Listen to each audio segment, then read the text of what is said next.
ಜಾಮೂನ್ ಅಂತ ತಲೆ ತಿಂತಾ ಇದ್ದಾಳೆ. ಬಿಗ್ ಮಾಡ್ತಾರಂತೆ ಸ್ಮಾಲ್ ಅಂದಿದ್ದು ನಾಚ್ಕೋತಿದ್ದಾರೆ ಗಾಯ್ಸ್. ಇನ್ನು ಇಂಥದ್ದೆಲ್ಲ ಹಾಕಿ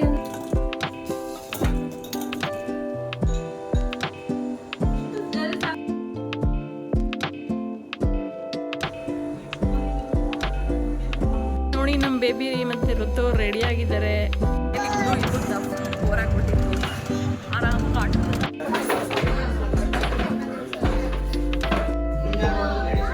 ಇದು ಒಂಥರ ಚೆನ್ನಾಗಿ ಕಾಣಿಸ್ತು. ಬರ್ತಿಬೇಕಂತ ಸಂಚನಗರು ಸ್ವೀಟ್ ಬಿಟ್ಬಿಟ್ಟು ಕಾಜು ಬರ್ತಿಬೇಕು. ನಾನು ಇವತ್ತು ಮಾರ್ನಿಂಗ್ ಇಂದ ವ್ಲಾಗ್ ಸ್ಟಾರ್ಟ್ ಮಾಡ್ತಾ ಇದ್ದೀನಿ. ಇವತ್ತು ಶನಿವಾರ ಪೂಜೆ ಮಾಡ್ತಾ ಇದ್ದೀನಿ ಸಿಂಪಲ್ ಆಗಿ. ಅಂಡ್ ನನ್ನ ಫ್ರೆಂಡ್ಸ್ ಕೂಡ ನನ್ನ ಫ್ರೆಂಡ್ ಬರ್ತಿದ್ದಾಳೆ. ಅವಳಿಗೋಸ್ಕರ ಅಂತ ಸ್ಪೆಷಲ್ ಆಗಿ ಒಂದು ಏನಾದ್ರು ರೆಸಿಪಿ ಮಾಡೋಣ ಅನ್ಕೊಂಡಿದ್ದೀನಿ. ಇನ್ನು ಏನ್ ಮಾಡ್ಬೇಕು ಅಂತನೂ ಗೊತ್ತಿಲ್ಲ. ಸೊ ಬನ್ನಿ ಇವತ್ತಿನ ನಾವು ಹಂಗೆ ಅವಳ ಜೊತೆ ಸ್ವಲ್ಪ ಹೊರಗಡೆ ಕೂಡ ಹೋಗ್ಬೇಕು, ಸ್ವಲ್ಪ ರೀಲ್ಸ್ ಮಾಡಬೇಕು, ತುಂಬಾನೇ ಇದೆ ಇವತ್ತು. ಎಂಜಾಯ್ ಮಾಡ್ತೀರಾ ಅಂತ ಅನ್ಕೊಂಡಿದ್ದೀನಿ. Let's start the video. As usual morning ಅಲ್ಲ, ಇದು ಆಲ್ಮೋಸ್ಟ್ ಒಂದು 10 o'clock ಅನಿಸುತ್ತೆ. ಇವಾಗ ಮನೆ ಕೆಲಸ ಎಲ್ಲ ಮಾಡಿ ನಾನು ಕೂಡ ಫ್ರೆಶ್ ಅಪ್ ಆಗ್ತಾಯಿದ್ದೀನಿ.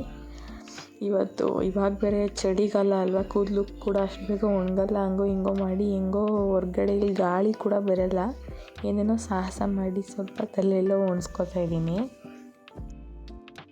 ಹಾಯ್, ಎಲ್ಲೋಗ್ತಿರೋದು ಇವತ್ತು? ಎಲ್ಲೋಗ್ತಾ ಇದ್ದೀರಾ?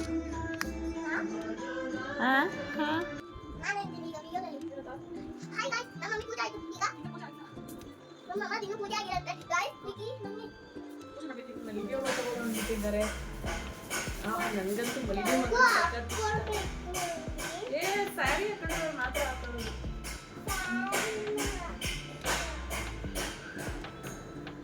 ಒಂದೇ ಒಂದು ಚೂರು ಲಿಪ್ಸ್ಟಿಕ್.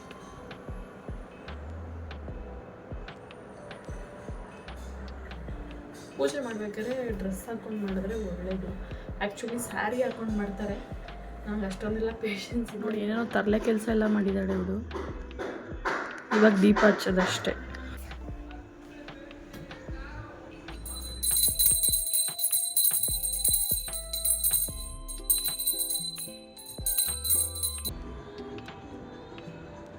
ನೀನು ಸುತ್ತ ತಿರ್ಗೆ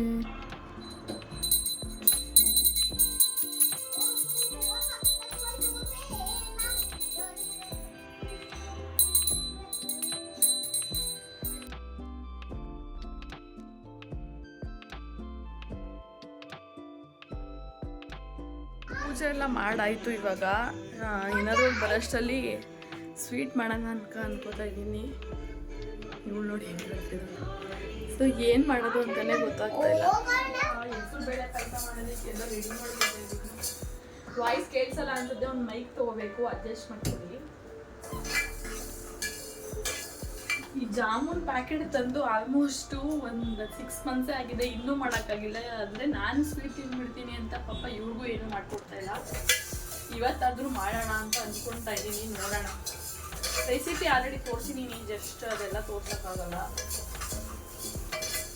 ಪಾಯಸಕ್ಕೆ ಹೆಸರು ಬೇಳೆ ಹುಡ್ಕೋದಾ ಇದ್ದೀವಿ.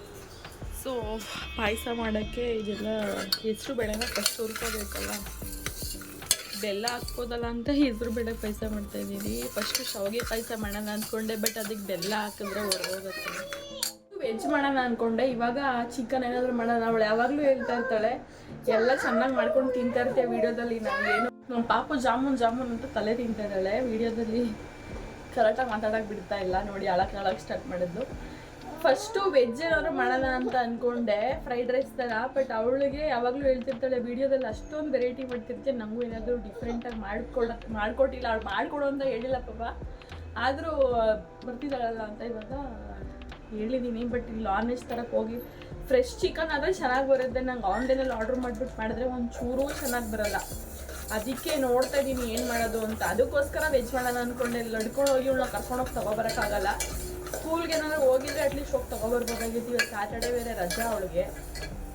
ನೋಡಬೇಕು ಏನು ಅಂತ ಇನ್ನೂ ಡಿಸೈಡ್ ಮಾಡ್ತಾ ಇದ್ದೀನಿ. ಸೊ ಗಾಯ್ಸ್, ಹೆಸರು ಬೇಳೆನ ಬೇಯೋದಕ್ಕೆ ಇಟ್ಟಿದ್ದೀನಿ. ಇವಾಗ ಜಾಮೂನ್ನ ಕಲಿಸ್ಕೊಳ್ಳೋಣ. ಜಾಮೂನ್ ಕಲಿಸ್ಬೇಕಾದ್ರೆ ಒಂದು ಟ್ರಿಕ್ ಏನು ಅಂದರೆ ಸ್ವಲ್ಪ ಹಾಲನ್ನ ಹಾಕ್ಕೊಂಡು ಸ್ವಲ್ಪ ಚಪಾತಿಗಿಂತ ಸ್ವಲ್ಪ ಮೆದುವಾಗಿ ಕಲಿಸ್ಕೊಂಡ್ರೆ ಚೆನ್ನಾಗಿ ಬರುತ್ತೆ ಅಂತ ನಾನು ಇದು ಯೂಟ್ಯೂಬಲ್ಲೇ ನೋಡಿ. ವಿಷಲ್ ಬರ್ತಿದೆ ಕಣೆ, ಹೊರಗಡೆ ನಿಂತ್ಬಿಡ್ತ್ಯಾ?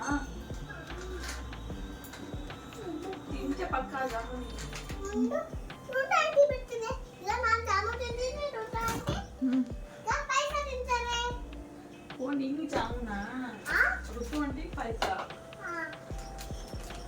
ಸ್ವಲ್ಪ ಹಾಲು ಆಮೇಲೆ ಮಿಕ್ಸ್ ಮಾಡ್ಬೇಕು ಈಗ. ಹೌದಾ ನಂಗೆ ಗೊತ್ತೇ ಇರಲಿಲ್ಲ ಕಣೆ ಮಿಕ್ಸ್ ಮಾಡ್ಬೇಕಂತ. ಸ್ವಲ್ಪ ಹಾಕಿ ಹಾಲು ಇನ್ನೊಂದು ಈ ತರ ಮಿಕ್ಸ್ ಆಗಿರುತ್ತೆ. ಈಗ ಹಾಲಿನ ಮತ್ತೆ ಶುಗರ್ ಅಷ್ಟೇ. ಈಗ ಬೈಯತ್ತೆ ಕಮೆಂಟ್ ಮಾಡಿ. ನೋಡಿ ಈ ಥರ ಕಲಿಸ್ಕೊಂಡು ಒಂದು 5-10 ಮಿನಿಟ್ಸ್ ಇನ್ನು ನೆನೆಯೋದಕ್ಕೆ ಬಿಡೋಣ. ಒಂದು ಪ್ಲೇಟ್ ಮುಚ್ಚಿಬಿಟ್ಟು ನಮ್ಮ ಬೇಬಿ ಏನೋ ರೌಂಡ್ ಮಾಡ್ತಾ ಇದೆ. ಆಯಿತಾ ಜಾಮೂನು ಹಾಗೇ ಬಿಡ್ದು ಆಗಲೇ. ಕಡಲೆ ಕಾಯಿ ಮತ್ತು 2 ಏಲಕ್ಕಿನ ರುಬ್ಕೊಬರ್ಬೇಕು. ನಮ್ಮ ಬೇಬಿ ನೋಡಿ ಕಡಲೆ ತಿನ್ಕೊಂಡು ಕೂತಿದೆ ಪಾಯಸಕ್ಕೆ ಹಾಕೋಕ್ಕೆ. ಸಿಂಪಲಾಗಿ ತೋರಿಸ್ತೀನಿ ನೋಡೋಣ ರೆಸಿಪಿ. ನಮ್ಮ ಮಿಕ್ಸಿದು ಮುಶ್ಲ ಬೇರೆ ಹಾಳಾಗ್ಬಿಟ್ಟಿದೆ. ಅವು ಕವ ಬರೋದಕ್ಕೂ ದೊಡ್ಡ ಸೋಂಬೇರಿಗಳನ್ನ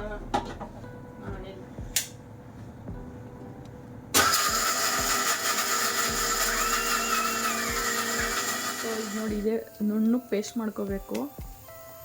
ಇದು ಬೆಲ್ಲ ಪಾಕ ರೆಡಿ ಆಗಿದೆಯಲ್ಲ, ಬೆಲ್ಲನ ಕರಗಿಸ್ಕೊಂಡಿದ್ದೀನಿ. ಇದಕ್ಕೆ ಹಾಕೋದಷ್ಟೇ. ಇವಾಗ ರುಬ್ಬಿರೋ ಪೇಸ್ಟ್ನ ಒಳಗಡೆ ಹಾಕೋಣ. ಸ್ವಲ್ಪ ನೀರು ಹಾಕ್ಬಿಟ್ಟು ಇದನ್ನು ಹಾಕಬೇಕು. ಅದು ಮಿಕ್ಸಿಗೆ ರುಬ್ಬಿರ್ತೀವಲ್ಲ ಆ ನೀರನ್ನ ವೇಸ್ಟ್ ಮಾಡಬಾರ್ದು. ಅದ್ರೊಳಗಡೆ ಇನ್ನೊಂದು ಸ್ವಲ್ಪ ನೀರು ಹಾಕ್ಬಿಟ್ಟು ಪಾಯಸದೊಳಗಡೆ ಹಾಕೋಣ.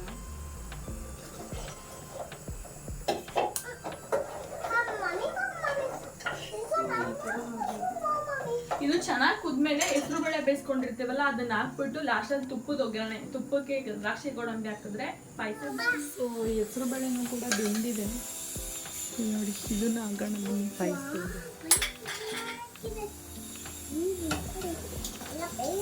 ಮಾಡಕ್ಕೆ ಶುಗರ್ ಹಾಕ್ತಾ ಇದ್ದೀನಿ ಇಷ್ಟು.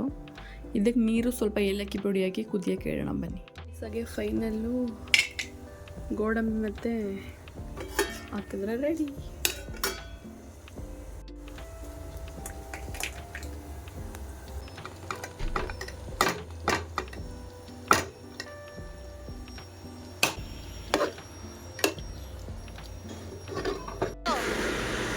ಅದೇ ಫುಲ್ ಇಂಗ್ಲೀಷ್ ಆಂಟಿ ಇವರು. Yes aunty. ಹ್ಞೂ ನೀನು ಆಫ್ಟರ್ಗೆ ಹೋಗ್ಬಿಟ್ಟಿದ್ದ. ಸೊ ನನ್ನ ಫ್ರೆಂಡ್ ಕೂಡ ಬಂದಳು. ಇವಳು ಆಲ್ರೆಡಿ ನೋಡಿರ್ತೀರ, ಸ್ವಲ್ಪ ಜನಕ್ಕೆ ಗೊತ್ತಿರುತ್ತೆ. ಆಲ್ಮೋಸ್ಟ್ 1 ಇಯರ್ ಆಯಿತು ಇವನ್ನ ಮೀಟ್ ಮಾಡಿ. ಇವತ್ತು ತುಂಬ ದಿನ ಆದಮೇಲೆ ಮೀಟ್ ಮಾಡೋಣ ಅಂತ ಪ್ಲ್ಯಾನ್ ಮಾಡಿದ್ವಿ. ಇವಾಗ ಬನ್ನಿ ಏನೇನೆಲ್ಲ ಮಾಡ್ತೀವಿ. ಆ್ಯಂಡ್ ಇವಳಿಗೆ ವೀಡಿಯೋಸಲ್ಲೆಲ್ಲ ಮಾತಾಡೋದು ಅಂದರೆ ಅಷ್ಟೊಂದು ಕಂಫರ್ಟಬಲ್ ಇಲ್ಲ. ಆ್ಯಕ್ಚುಲಿ ವೀಡಿಯೋಸೇ ಮಾಡಬೇಡ ಅಂತಿದ್ದು, ನಾನು ಏನೇನೋ ಕನ್ವಿನ್ಸ್ ಮಾಡಿ ವೀಡಿಯೋಸ್ ಎಲ್ಲ ಮಾಡಿ ಮಾತಾಡ್ಸೋಕ್ಕೆ ಟ್ರೈ ಮಾಡ್ತಿದ್ದೀನಿ. ಓಡೋಗ್ತಿರ್ತಾಳೆ. ನೀನು ಹಂಗಾದ್ರೆ ನಮ್ಮ ಬ್ಲಾಗಲ್ಲಿ ನೋಡಿ ಗಾಯ್ಸ್, ತುಂಬ ವರ್ಷ ಆದಮೇಲೆ ಕಾಣಿಸ್ಕೊತಿದ್ದಾರೆ ಋತು ಅವರು. ಎಷ್ಟು ವರ್ಷ ಆಗಿರ್ಬೋದು? 1 ವರ್ಷ ಆಗೈತೆ ನೀನು ಬಂದು, ಆಗಿಲ್ವಾ? ಸೊ ಗಾಯ್ಸ್ ಮಾತಾಡ್ತಾ ಇಲ್ಲಿ ನಮ್ಮದು ಕೆಲಸ ಮುಂದುವರ್ಸೋಣ. ಜಾಮೂನ್ಗೆ ಇವಾಗ ಎಣ್ಣೆ ಇಟ್ಟಿದ್ದೀನಿ. ಜಾಮೂನ್ ಹಾಕೋದು ರೈಸ್ ಆಗಿದೆ. ಕಡ್ಕೊಡಿ, ಹೆಲ್ಪ್ ಮಾಡೋಣ ಬೇಬಿ ಇವಾಗ. Okay yes you R.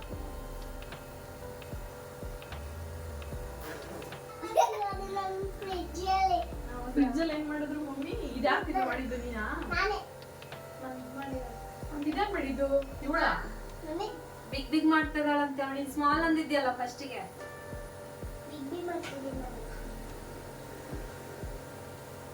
Appu ಹಿಂಗೆಲ್ಲ ಮಾಡಿದ್ರೆ ಆಗಲ್ಲ ಪಪ್ಪು. ಅದು ಎಣ್ಣೆ ಒಳಗಡೆ ಹಾಕಿದ್ರೆ.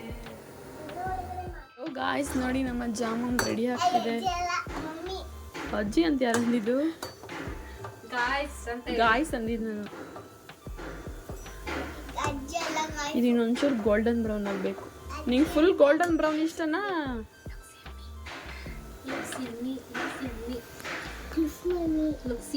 ಮಮ್ಮಿ ಅಂತೆ ಈ ಥರ ಉಂಡೆ ಮಾಡ್ಕೊಂಡು ಈಗ ಲಾಸ್ಟಲ್ಲಿ ಎಲ್ಲನೂ ಒಟ್ಟಿಗೆ ಹಾಕೋಣ.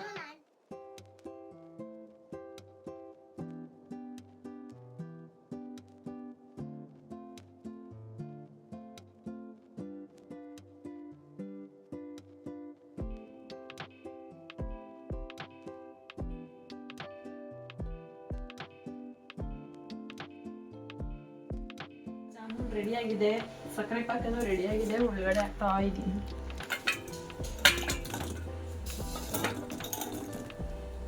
ಅಷ್ಟೇ, ಇದೊಂದು ಹಾಫ್ ಆನ್ ಅವರ್ ನೆಂದರೆ ಆಯಿತು. ನಮ್ಮ ಬೇಬಿ ಕಾಯ್ಕೊಂಡು ಕೂತಿದೆ. ನೋಡಿ ನಮ್ಮ jamun. Thank you. So guys, ನಮ್ಮ ಜಾಮೂನ್ ನೋಡಿ ರೆಡಿಯಾಗಿದೆ. ನೋಡೋಣ ಹೆಂಗೆ ಬಂದಿದೆ ಅಂತ ರೀ. ಬನ್ನಿ ಟೇಸ್ಟ್ ಕೊಡ್ತೀನಿ. ಏನಾಯ್ತು ತಗೊಳ್ರಮ್ಮ, ಟೇಸ್ಟ್ ಮಾಡಿ.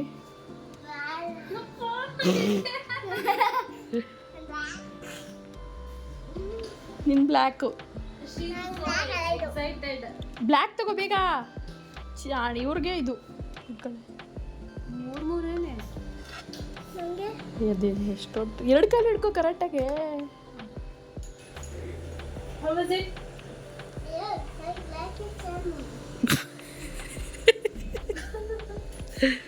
You like it?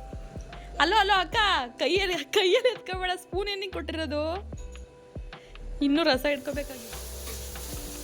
So guys, ನಾನು ಮತ್ತೆ ಹೋಗ್ಬಿಟ್ಟೆ. ನಮ್ಮ ಋತುವರೇ ನೆನೆಸಿದ್ದಾರೆ. ಇವಾಗ ಎಗ್ ರೈಸ್ ಮಾಡ್ತಾ ಇದ್ದೀನಿ.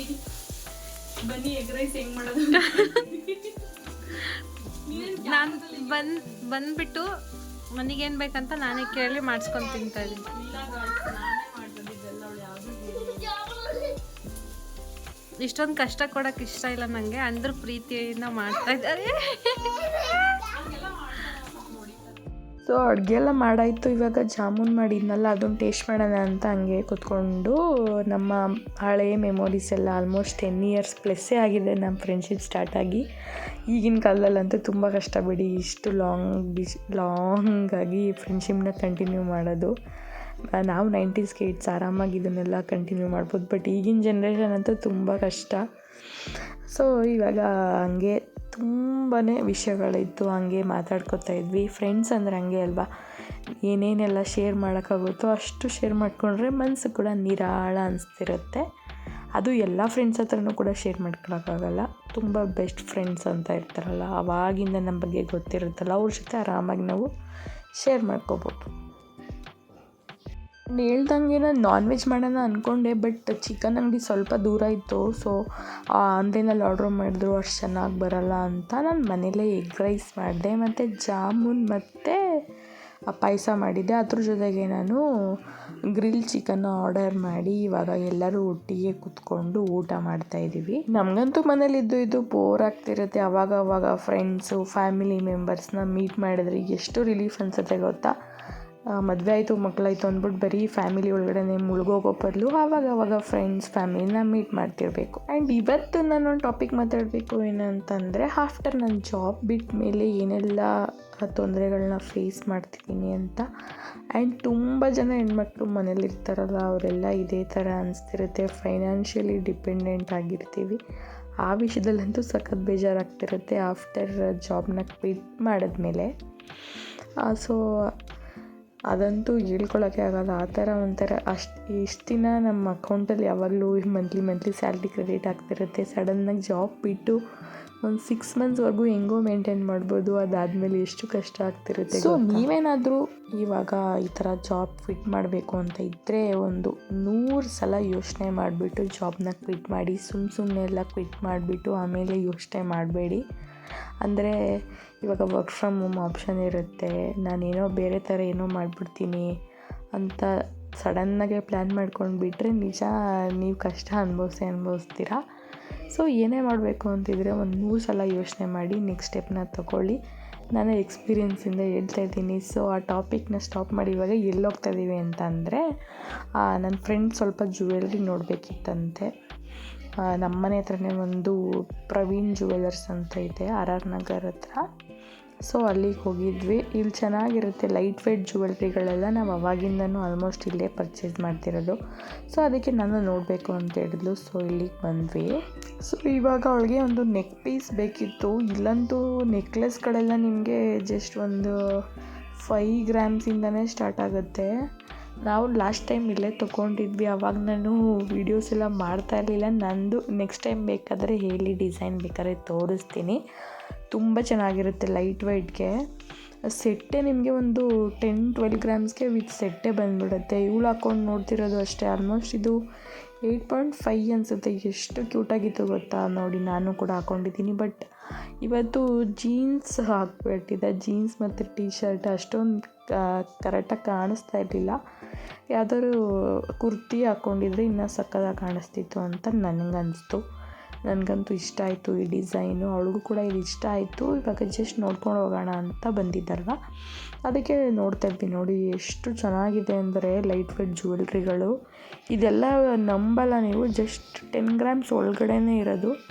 ಒಂದಕ್ಕಿಂತ ಒಂದು ಯುನೀಕ್ ಆಗಿದೆ. ನನಗಂತೂ ಇಲ್ಲಿ ನನಗೆ ಸ್ಪೆಷಲ್, ನಾನು ಅವಾಗಿಂದ ಮದುವೆ ಆದಾಗಿಂದ ಜಾಸ್ತಿ ನಾನು ಪರ್ಚೇಸ್ ಮಾಡಿರೋದೇ ಇಲ್ಲಿ.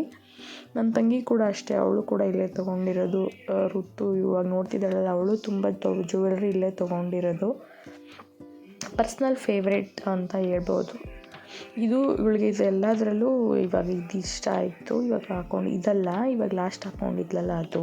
ಸೊ ಎಲ್ಲ ಇವಾಗ ನೋಡ್ಬಿಟ್ಟು ಸೆಲೆಕ್ಟ್ ಮಾಡಿಬಿಟ್ಟು ಹೋದ್ವಿ ಮತ್ತೆ ಬರೋಣ ಅಂತ. ಅವಳಿಗೆ ಅದು ಇಷ್ಟ ಆಗಿತ್ತು. ಸೊ ಬರೋಣ ಮತ್ತೆ ಅಂತ ಹೇಳಿ, ಇಲ್ಲಿ ನಮ್ಮ ಪಾಪು ಒಂದು ಎಷ್ಟು ಹಿಂಸೆ ಕೊಡ್ತಾಯಿದ್ಲು ಅಂದರೆ, ಅವಳಿಗೆ ಕಾಜು ಬರ್ಫಿ ಕೊಡಿಸ್ತೀವಿ ಅದು ಇದು ಅಂತ ಹೇಳ್ಬಿಟ್ಟಿದ್ವಾ. ಶಾಪಿಂಗ್ ಸ್ಟಾರ್ಟ್ ಆದಾಗಿಂದ ಮುಗಿಯೋವರೆಗೂ ಬಿಟ್ಟಿಲ್ಲ. ಅಲ್ಲಿ ಪಕ್ಕದಲ್ಲೇ ಕಾಂತಿ ಸ್ವೀಟ್ಸ್ ಇತ್ತು, ಅಲ್ಲಿ ಹೋಗ್ಬಿಟ್ಟು ಅವಳಿಗೆ ಅವಳ ಫೇವ್ರೇಟ್ ಅಂದರೆ ಕಾಜು ಬರ್ಫಿ. ಸೊ ಅವಳಿಗೂ ಕೊಡಿಸಿ ನಾವು ಒಂದೊಂದು ಸ್ವೀಟ್ ತೊಗೊಂಡ್ವಿ. ಸ್ವೀಟ್ ಅಂಗಡಿಗೆ ಹೋದ್ಮೇಲೆ ಅದು ನೋಡಿದಾಗ ಟೆಂಪ್ಟ್ ಆಗುತ್ತಲ್ಲ, ಚೆನ್ನಾಗಿರುತ್ತೆ ಅಂತ ನಾವು ಕೂಡ ಟ್ರೈ ಮಾಡಿದ್ವಿ. ಚೆನ್ನಾಗಿತ್ತು ಇದು 2 ಸ್ವೀಟ್ ಕೂಡ. ಪಾಪುಗೆ ಕಾಜು ಬರ್ಫಿ ಕೊಡಿಸಿ ಇವಾಗ ಮನೆ ಕಡೆ. ಎಸ್ಪೆಷಲಿ ಇವಾಗ ಈ ವ್ಲಾಗ್ನ ಬಿಟ್ಟರೆ ನಾನು ನಾಳೆ ಕತೆ ಏನಪ್ಪ, ನನ್ನ ಜಾಬ್ ಸೀರೀಸ್ ಅಂತಲೇ ಒಂದು ಮಾಡಿಬಿಡ್ಬೋದು. ಆದರೆ ಮಗು ಆದಮೇಲೆ ಜಾಬ್ ಮಾಡಬೇಕಾ ಬೇಡವಾ, ಏನು ಮಾಡೋದು ಫೈನಾನ್ಷಿಯಲಿ ಇಂಡಿಪೆಂಡೆಂಟ್ ಆಗಿರೋಕ್ಕೆ ಅಂತ ನೆಕ್ಸ್ಟ್ ಬರೋ ವಿಡಿಯೋದಲ್ಲಿ ನಾನು ನನಗೆ ಇವಾಗ ಏನು ಎಕ್ಸ್ಪೀರಿಯೆನ್ಸ್ ಇದೆ. ಆಲ್ಮೋಸ್ಟ್ 2.5 ಇಯರ್ಸ್ ಆಯಿತು. 2 ಇಯರ್ಸ್ ಆಲ್ಮೋಸ್ಟ್ 6 ಮಂತ್ಸ್ ಆಗ್ತಿದೆ ನಾನು ಜಾಬ್ ಬಿಟ್ಟು. ಏನೇನೆಲ್ಲ ನನಗೆ ಕಷ್ಟ ಆಯಿತು, ಏನು ಪ್ಲ್ಯಾನ್ ಮಾಡಿದೆ ಇವಾಗ ಫೈನಾನ್ಷಿಯಲಿ ಇಂಡಿಪೆಂಡೆಂಟ್ ಆ್ಯಕ್ಚುಲಿ ಇವಾಗ ಒಂದು 6 ಮಂತ್ಸಿಂದ ಪರವಾಗಿಲ್ಲ, ನಾಟ್ ಬ್ಯಾಡ್. ಬಟ್ ಆದರೂ 2 ಇಯರ್ಸ್ ತುಂಬ ಕಷ್ಟ ಆಯಿತು. ನೋಡೋಣ, ನಾನು ನೆಕ್ಸ್ಟ್ ವ್ಲಾಗಲ್ಲಿ ಎಲ್ಲನೂ ಶೇರ್ ಮಾಡ್ಕೋತೀನಿ ಏನೇನಾಯಿತು ಏನು ಅಂತ. ಇವತ್ತಿನ ವ್ಲಾಗ್ ಇಷ್ಟೇ. ಆದಷ್ಟು ಬೇಗ ಮತ್ತೆ ಇನ್ನೊಂದು ವ್ಲಾಗಲ್ಲಿ ಸಿಗ್ತೀನಿ. ಈ ವಿಡಿಯೋ ಇಷ್ಟ ಆಗಿದ್ದರೆ ಪ್ಲೀಸ್ ಲೈಕ್ ಮಾಡಿ, ಶೇರ್ ಮಾಡಿ, ಕಮೆಂಟ್ ಮಾಡಿ, ನನ್ನ ಚಾನಲ್ಗೆ ಸಬ್ಸ್ಕ್ರೈಬ್ ಮಾಡ್ಕೊಳ್ಳಿ. Thank you.